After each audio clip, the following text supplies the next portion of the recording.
تو ہم نے ایک دوسرے کو اپنا اپنا سہارا بنا لیا۔ پر خیر اب میں دیکھتی ہوں دروازے پر کون ہے، کیونکہ مجھے تجسس بھی ہو رہا ہے اور خوف بھی، لیکن دروازہ کھولنا تو ہے نا۔ میں نے جیسے ہی دروازہ کھولا میرے ہوش اڑ گئے، کیونکہ وہاں تو اماں کھڑی تھیں، وہ بھی ایسے حالات میں۔ میرے تو ہاتھ پاؤں پھول گئے ان کو دیکھ کر۔ کچھ لوگ اماں کے ساتھ تھے جو ان کو یہاں تک لائے تھے، انہوں نے میری مدد کی اور اماں کو اندر چارپائی تک لٹایا، جبکہ اماں کی یہ حالت دیکھ کر میں رونا شروع ہو چکی تھی کہ کیسے ہوئی ان کی یہ حالت، کس نے کی؟ ابھی تو وہ ٹھیک ٹھاک گئی تھی یہاں سے، پھر ایسا کیا ہوا 5 منٹ میں؟ اماں سے میں اس بارے میں پوچھنے لگی پر وہ کچھ بول ہی نہیں پا رہی تھی، جب ان کے ساتھ آئے لوگوں نے مجھے بتایا کہ آپ کی اماں کا ایکسیڈنٹ ہوا ہے، ایک بائک سوار کے ساتھ ٹکر ہو گئی تھی ان کی، تو ہم ان کو یہاں تک لائے ہیں کیونکہ یہ حادثہ یہاں پاس ہی ہوا تھا۔ آپ ڈاکٹر کو بلوائیں اور ان کا علاج کروائیں ورنہ بات بڑھ سکتی ہے۔ ان کی بات پر میرا دل بیٹھ گیا۔ میں نے اماں کو دیکھا جن کا چہرہ تکلیف و درد سے چور تھا، وہ مجھے نہیں دیکھ رہی تھیں، وہ اپنی چوٹوں کو ٹٹول رہی تھیں۔ کچھ نہیں ہوتا، ضرورت نہیں، چھوڑ ڈاکٹر کو، آپ لوگ جائیں، شکریہ آپ سب کا بہت بہت۔ جب ہی انہوں نے میری طرف دیکھا، میرا مرجھایا چہرہ دیکھ کر انہوں نے ایک اپنی سی تسلی مجھے دی۔ ان کی بات پر وہ لوگ تو چلے گئے، پر میں نے اماں کی طرف روتے ہوئے دیکھا تو انہوں نے مجھے پیار سے ڈانٹ دیا کہ جھلی ہو تم، کچھ نہیں ہوا مجھے، میں ٹھیک ہوں۔ لیکن یہ کام، اس سے آگے جو بات انہوں نے بتائی اس کو سن کر میں خوف سے سفید پڑ گئی اور بے یقینی سے ان کو دیکھنے لگی، یعنی کہ ہم اب محفوظ بھی نہیں ہیں۔ اماں کو کہا کہ اس شخص کی بات مان لے، اب تو چھوڑ دے ضد، دیکھ کیا حال ہو گیا آپ کا اس وجہ سے۔ پر انہوں نے تو مجھے جھڑک دیا، انہوں نے بتایا کہ یہ کام اسی شخص نے کیا تھا، اسی نے اماں کو اپنی بائک سے ٹکر ماری تھی جان بوجھ کر۔ وہ اتنے دنوں سے بھوکے شیر کی طرح ہمارے انتظار میں تھا تو کیسے وہ یہ نہ کرتا؟ پر اماں کہاں میری بات سمجھ رہی تھی کہ آج تھوڑا نقصان دیا تھا اس شخص نے، کل کو کوئی بڑا نقصان دے دیتا تو ہم کیا بگاڑ سکتے تھے اس شخص کا؟ وہ بہت بڑا بدماش آوارہ تھا، جب بھی میں باہر جاتی تھی میرے پیچھے آوازیں کستا، پیچھا کرتا اور رستہ روک دیتا۔ بہت مشکلوں سے اس کی حرکتوں کو برداشت کیا تھا، کبھی کبھار بے عزتی بھی کر دیتی تھی، پر وہ ڈھیٹ شخص تھا، 1 نمبر کا آوارہ لوفر۔ ہر آتی جاتی لڑکی کو تنگ کرنا اس کا پسندیدہ مشغلہ تھا، بہت تپایا تھا اس نے، پر محلے والے بھی اس کو یہاں سے نکال نہیں سکتے تھے، کیونکہ اس محلے میں اس کا اپنا گھر تھا اور اس کا بڑے بڑے لوگوں کے ساتھ اٹھنا بیٹھنا تھا۔ پر ہاں یہ تھا کہ اگر محلے والے دیکھ لیتے تھے اس کو کسی کو تنگ کرتے ہوئے اپنی آنکھوں سے تو اس کے گھر شکایت کر دیتے تھے۔ وہ اپنے باپ اور بھائی سے بہت ڈرتا تھا، یوں وہ ہمیں تنگ بھی کر رہا تھا لیکن خاموشی سے، وہ زیادہ شور چاہ کر بھی نہیں کر سکتا تھا کیونکہ محلے والے اس کے گھر فوراً شکایت لے کر چلے جاتے۔ ایک بار میں نے اماں کو کہا تھا کہ اماں اس کے باپ کے پاس چلتے ہیں اور اس کی ساری حرکتیں بتاتے ہیں، اور اماں بھی میری بات سن کر راضی ہو گئی تھیں، اور یوں ہم اگلے دن جا ہی رہے تھے اس کے باپ کے گھر، جب راستے میں اس نے ہمارا راستہ روک لیا، اور جب اس نے اپنے لوفرانہ انداز میں پوچھا کہ کہاں جا رہے ہو تو میں نے بھی غصے میں ساری بات اگل دی کہ تمہارے باپ کے پاس جا رہے ہیں تمہاری شکایت لے کر، تاکہ ہماری جان تو چھوٹ سکے تم جیسے انسان سے۔ بڑا جان عذاب کر رکھی ہے، اب تم سے تمہارا باپ پوچھے گا۔ میری ساری بات سن کر اس کو غصہ آ گیا اور وہ سمجھ گیا کہ ہم اس کے باپ کے پاس اس کی شکایت لے کر جا رہے ہیں۔ اس نے اپنے آدمی بلوائے اور زبردستی ہمیں اپنے گھر بھیج دیا اور ہم پر کڑی نظر رکھنے لگا۔ جب بھی ہم کوشش کرتے اس کے باپ کے پاس جانے کی، جانے کیسے اس کو خبر ہو جاتی اور وہ غصہ ہو کر ہمیں مارنے تک آ جاتا۔ پھر اس کڑی نگرانی میں ہم نے یہ ارادہ ترک کر دیا۔ اب تو کبھی دھیان ہی نہیں گیا تھا کہ اس کے باپ کے گھر جائیں اس کی شکایت لے کر اور اس کی رکھی ہوئی ڈیمانڈ ان کو بھی بتائیں۔ جب سے اس شخص نے اپنی بات رکھی تھی ہمارے سامنے تب سے یہی حال تھا، روز اپنی بات پوچھنے آ جاتا کہ ہم کب راضی ہو رہے ہیں، اس کی بات کب مان رہے ہیں۔ روز روز انکار کر کر کے تنگ آ کر اماں نے اس کے لیے گھر کا دروازہ کھول نہیں چھوڑ دیا تھا، اور آہستہ آہستہ ہم بھی اسی وجہ سے گھر کے اندر قید ہونے لگے تھے تاکہ اس شخص سے دور رہیں ہم اور وہ بھی یہ بات بھول جائے اور ہمیں تنگ کرنا چھوڑ دے۔ پر ہماری سوچ الٹی تھی، اس نے تو آج انتہا کر دی تھی اپنی بدماشی کی، اماں کا ایکسیڈنٹ کر دیا تھا اس نے، اور اب بھی ہم چپ رہتے تو پھر اس شخص کا دل اور بڑا ہو جانا تھا۔ اب میں نے بھی سوچ لیا تھا کہ کیسے بھی کر کے اس کے باپ تک جانا ہے۔ میں نے اماں کو نہیں بتانا، کوئی بہانہ کر دوں گی، پر اس وقت فی الحال مجھے ڈاکٹر کو لینے جانا تھا جو کچھ دور ایک نکڑ پر تھا، اس لیے میں اماں کے لاکھ منع کرنے کے باوجود چادر اوڑھ کر گھر سے باہر نکل آئی۔ آج اتنے دنوں میں باہر کی دنیا دیکھ کر دل میں حسرت سی جاگی جو اس شخص نے چھین لی تھی اپنی حرکتوں سے۔ آس پاس بڑے دھیان سے دیکھتی میں آگے چل رہی تھی جب کچھ دیر بعد ڈاکٹر کے کلینک پر پہنچی۔ بڑی منت سماجت کے بعد میں نے ان کو اپنے ساتھ آنے پر راضی کر لیا۔ وہ کہہ رہا تھا اپنی اماں کو یہاں لے آؤ، اس کے پاس پہلے ہی رش ہے، وہ نہیں چل سکتا۔ پر میری مجبوری تھی کہ اماں چل نہیں پا رہی تھیں اور میں اکیلی اس کو یہاں تک لا نہیں سکتی تھی۔ یوں ڈاکٹر کو اپنے ساتھ لے جا رہی تھی جب راستے میں وہ شخص مجھے نظر آیا۔ میں نے فوراً سے اپنا چہرہ ڈھک لیا تاکہ وہ مجھے دیکھ نہ سکے، پر اس نے دیکھ لیا تھا، اسی لیے تو وہ میرے پاس آیا تھا اور ہنسنے لگا کہ اپنی ماں کے لیے ڈاکٹر ڈھونڈ رہی ہو، ایسا ہی ہوگا اگر میری بات نہیں مانی۔ کل تک جواب دے دینا مجھے میری بات کا، اور اپنی ماں کو کہو ضد سے ہٹ جائے، ورنہ اس بار اس سے بھی کچھ بڑا کروں گا۔ اس کی دھمکی بھری بات پر میں نے ڈاکٹر کی طرف دیکھا۔ وہ بھی اس شخص کو جانتا تھا اور اس کے روب و دبدبے میں وہ بھی خاموش تھا، اس لیے میں بنا اس شخص کو کوئی جواب دیے آگے چل دی۔ اماں کا چیک اپ کرنے کے بعد ڈاکٹر کچھ دوائیاں لکھ کر دے گیا۔ میں فوراً وہ دوائیاں لے آئی اور اماں کو کھلائیں، تب جا کر اماں دوائیوں کے زیر اثر سو گئیں، اور میں ساری رات جاگتی اس شخص کی باتوں کو سوچ رہی تھی کہ اماں کو کیسے راضی کروں۔ اگر اس نے مزید اماں کو نقصان پہنچایا تو اماں کی یہی تکلیف مجھ سے نہیں دیکھی جا رہی تھی، مزید ان کو تکلیف اپنی وجہ سے دینا مجھے منظور نہیں تھا، اس لیے ہر حال میں اب ایک فیصلہ کرنا تھا، پر کیسے؟ اگلے دن اماں جب اٹھیں تو ان کے زخموں میں بہت درد تھا، وہ بہت زیادہ تکلیف میں تھیں۔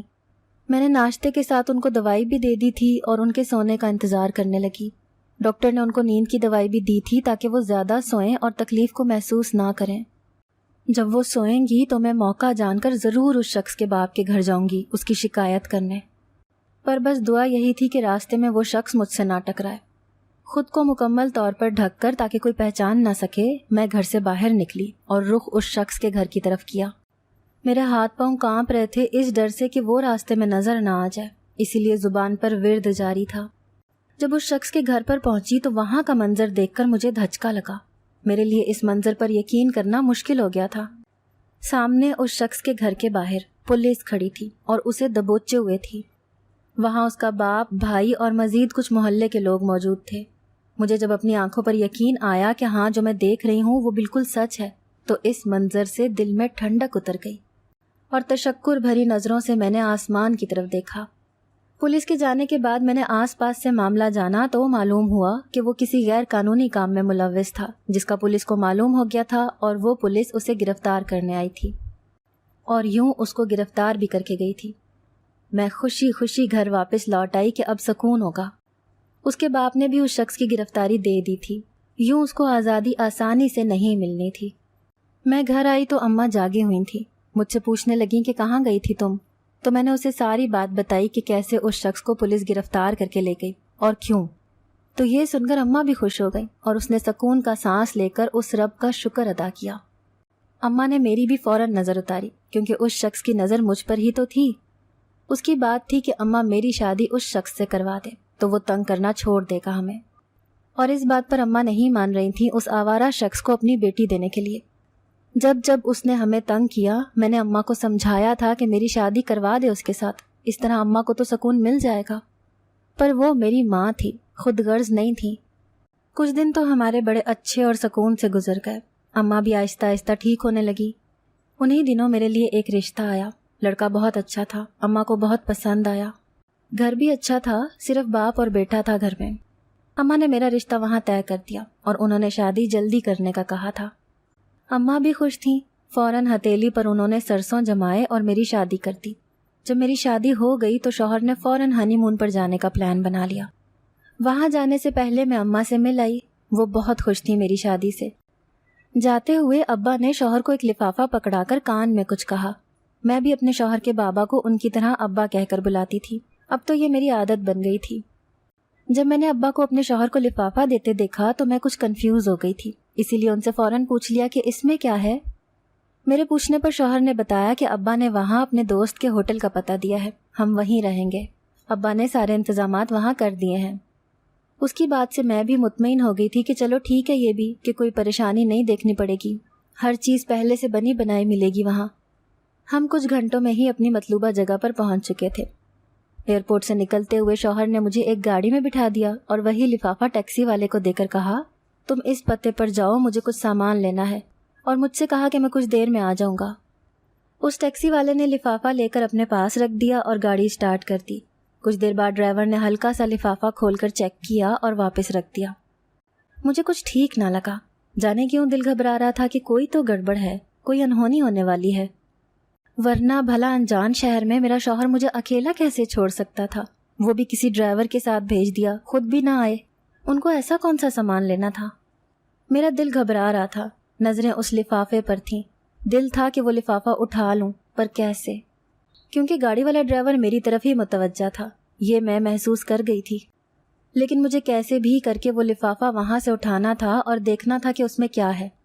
اسی لیے چوری چپکے سے اس سے نظریں بچا کر وہ لفافہ اٹھایا اور گاڑی کی سیٹ کی اوٹ میں ہو گئی تاکہ وہ میرے ہاتھ میں لفافہ نہ دیکھ لے۔ تو جب میں نے ٹیکسی والے سے چھپ کر لفافے کو کھولا تو جان نکل گئی، کیونکہ ابا نے تو وہ پتہ نہیں دیا تھا۔ اس میں موجود چیز کو دیکھ کر میرے ہوش اڑ گئے تھے۔ میں خوف سے کانپنے لگی تھی کہ وہ ڈرائیور مجھے نہ جانے کہاں لے کر جا رہا تھا، کیونکہ اس لفافے میں ایڈریس تھا ہی نہیں، تو وہ مجھے کس طرف لے جا رہا تھا، اور میرے شوہر نے مجھ سے جھوٹ کیوں بولا تھا؟ میں انہی سوچوں میں گم تھی جب ایک جگہ گاڑی رکی اور وہ ڈرائیور گاڑی سے باہر نکلا اور مجھے بھی کہا کہ میڈم باہر آ جائیں، گاڑی آپ کی منزل پر آ گئی ہے۔ اس کے کہنے پر میں نے گاڑی کی کھڑکی سے اپنی منزل دیکھی تو حیرت زدہ ہو گئی۔ وہ ایک کھنڈر جگہ تھی۔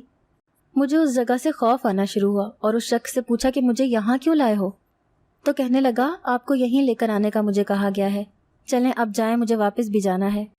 اس کی بات پر میں نے روتے ہوئے اس کے سامنے ہاتھ جوڑ دیے کہ مجھے یہاں سے واپس لے جائے، اپنے شوہر کے پاس واپس چھوڑے مجھے، پر اس نے میری ایک نہ سنی اور مجھے گاڑی سے کھینچ کر اتار دیا اور میرے ہاتھ سے لفافہ چھوٹ کر زمین پر گر گیا اور اس میں پڑے وہ سارے پیسے زمین پر بکھر گئے۔ وہ یہ دیکھ کر غصے سے آگ بگولا ہو گیا کہ میرے پیسے چوری کر رہی تھی تم، حالانکہ میں چوری نہیں کر رہی تھی، میں تو صرف یہ دیکھ رہی تھی کہ اس لفافے میں کیا ہے، اور اس لفافے میں پیسے تھے جو ابا نے دیے تھے میرے شوہر کو اس ڈرائیور کو دینے کے لیے۔ وہ شخص اپنے پیسے اٹھا کر وہاں سے چلا گیا۔ اس کے جاتے ہی جو شخص میرے سامنے آیا اس کو دیکھ کر میرے پیروں تلے سے زمین نکل گئی۔ یہ تو وہی تھا، وہی شخص جو ہمارے محلے میں ہمیں تنگ کرتا تھا، مجھ سے شادی کرنا چاہتا تھا۔ یہ تو جیل چلا گیا تھا، پر اس نے کہا کہ مجھے دیکھ کر حیران ہو گئی ہو نا تمہیں پوری بات بتاتا ہوں میں۔